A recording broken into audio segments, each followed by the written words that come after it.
Faithful in one Scandinavian country have a new outlet for Catholic content. EWTN Norway began TV programming last week on the Feast of the Assumption. That is also the anniversary of the on-air launch of EWTN back in 1981.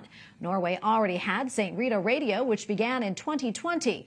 The Northern European country has a population of more than 5 million people. The vast majority are Lutheran. Around 3% identify as Catholic.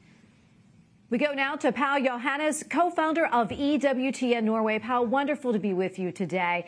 Tell us a little bit more about EWTN Norway and how that idea to launch it came about. Thank you, Teresa, and thank you for having me. The idea of EWTN in Norway, for our part, actually started the first day I met my wife. We met at church coffee, and the first thing we were talking about was that Norway is a country in need of some kind of evangelization. She's Hungarian from Romania, so she comes from a different culture, and I'm a Norwegian convert.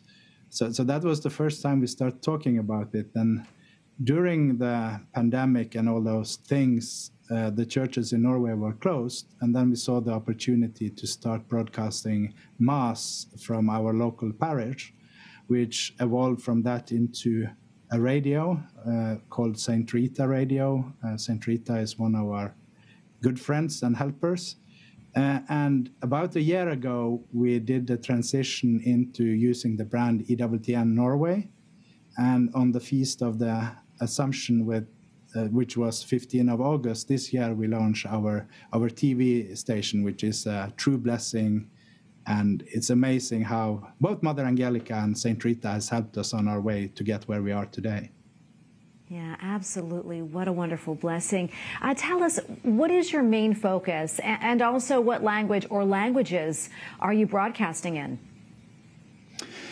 Our main focus is to reach Norwegian or Scandinavian natives. The church in Norway is an immigrant church. We get a lot of good culture, good Catholic faith from Eastern European or other immigrant group.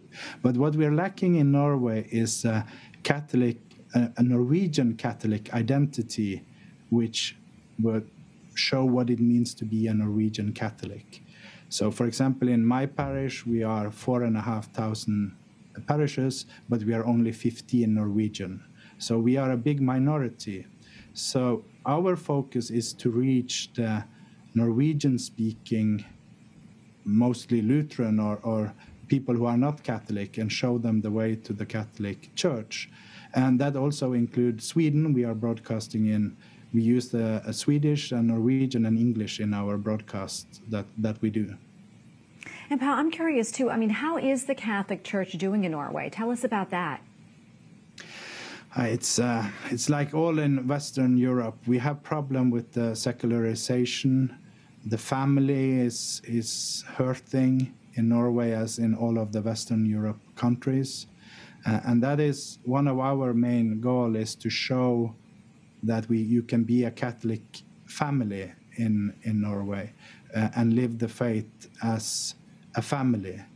So the church has the same problem here as everywhere, but there are also great signs of hope.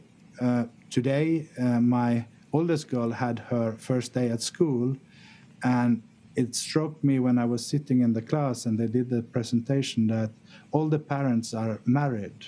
There is not a single divorce in her class, and that gives me hope. It shows that the family matter and the family is important. And that's the church in Norway. It's an immigrant church which has a lot of workers coming to Norway, so you don't have the family aspect, and then you have the few of us Norwegian who turn Catholics. Well, Pal, thank you so much for coming on, and we're praying for you and EWTN Norway. God bless you all. Thank you.